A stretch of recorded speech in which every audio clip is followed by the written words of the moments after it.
Thank you very much indeed, MC Dina Namona, and good day, all distinguished guests.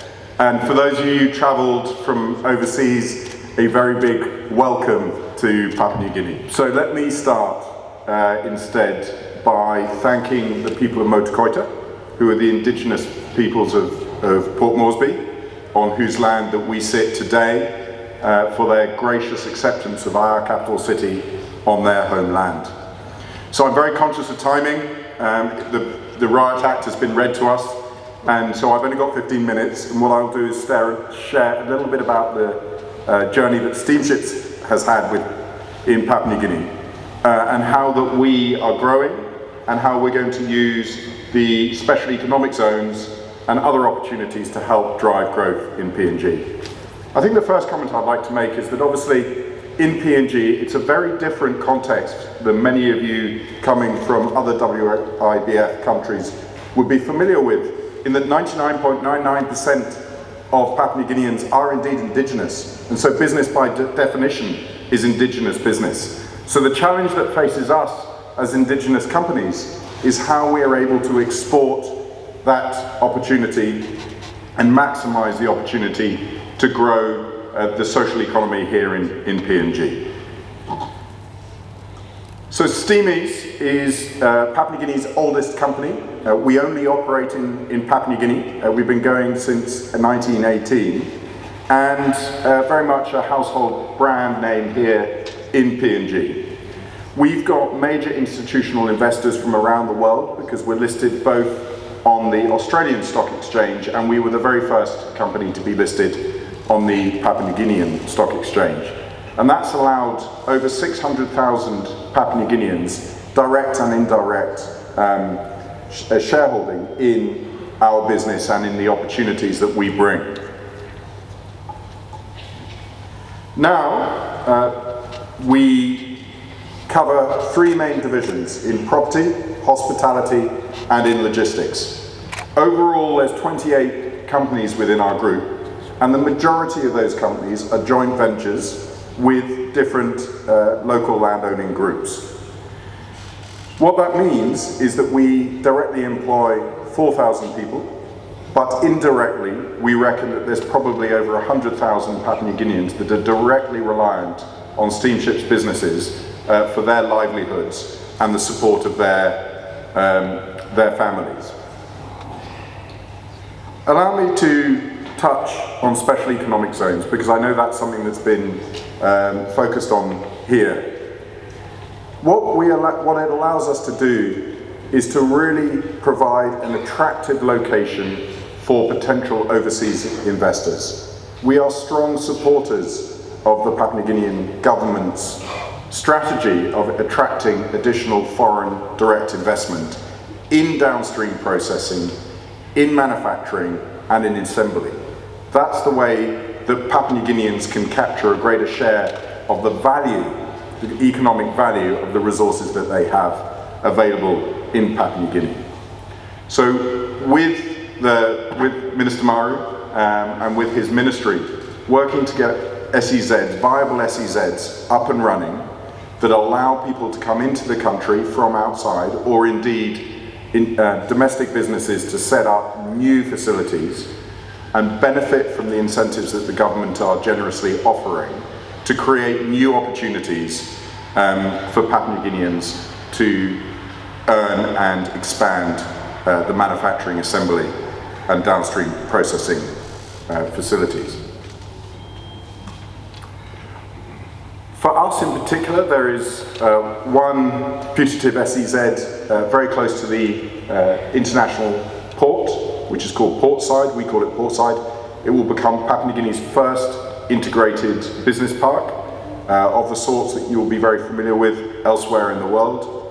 What that allows us to do is to provide overseas investors, or indeed Papua New Guinean investors, the opportunity to set up their manufacturing plants, their facilities, right next to the main international transport hub for Papua New Guinea, and certainly for the southern half of Papua New Guinea.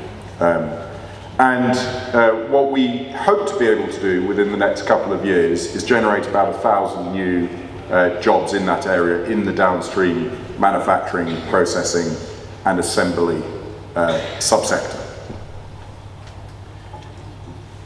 Secondly, I want to focus on opportunities in landowner joint ventures. In this particular case, this is Gulf Maritime Services. This was established earlier this year, and it's a partnership between Steamships, Gobe Freight Services, which is one of the landowner groups from the Gulf province, and the Gulf provincial government. This is a really good example where a business like ourselves, established with international reach, is able to partner with local landowner groups to try and help bring economic prosperity more broadly to the affected communities. We've often talked there's been a lot of debate around the resource curse. I think one of the things that Papua New Guinea is very conscious of is ensuring that there is an equitable and broad-based distribution of the economic value of these resource projects. And in our own small way, these joint ventures provide a very interesting opportunity and a mechanism for steamships to be able to give back to the communities in which we earn our living. So for any of you from overseas, particularly from North America, Canada, Australia, who are in this energy space, I would highly recommend considering these type of local joint ventures. And of course, we put ourselves out there as a potential partner for you to do that with. The other thing I would like to just touch on briefly is the government of Papua New Guinea's policy of Connect PNG. And this is the policy of opening up road networks into the highlands and marine connection through the ports from PNG ports.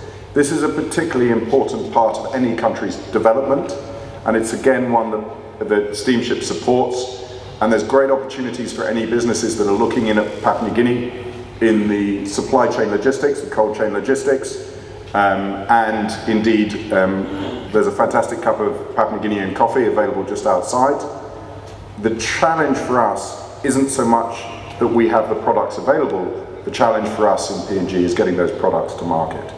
So the government's policy of Connect PNG is aimed at facilitating access to markets, but it has the secondary benefit, of course, of facilitating access to schools and access to healthcare, which is a very important part of any development process. So I was read the Riot Act, my time is up. What I would like to just conclude in saying is that the core message I want to give the audience, whether it's a Papua New Guinean audience or an overseas audience, is that for indigenous investors, for domestic investors, for international investors, Papua New Guinea presents a raft of opportunities. Those opportunities are not just in the oil and gas space, they're not just in the mining space. They're very much broader than that.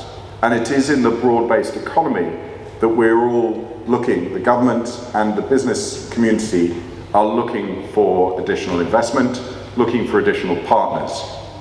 And I would say four things, leave four thoughts with you.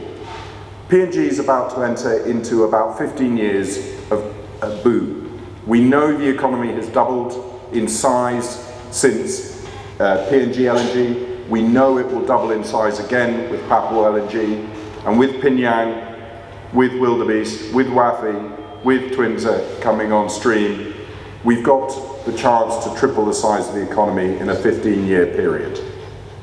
There will be challenges, of course. The line is never straight, and it requires a lot of patience. But our own experience in 105 years is that there are a lot of very deep rewards from having that patience and investing through the cycles and being prepared to deeply invest in the communities within which you operate. So my closing remark is my sentiment is that PNG is very much open for business, and that Steamships as a very long-term investor is very much open to partnership and open to business. So it's lovely to see you all here today, and thank you very much indeed for having me on stage.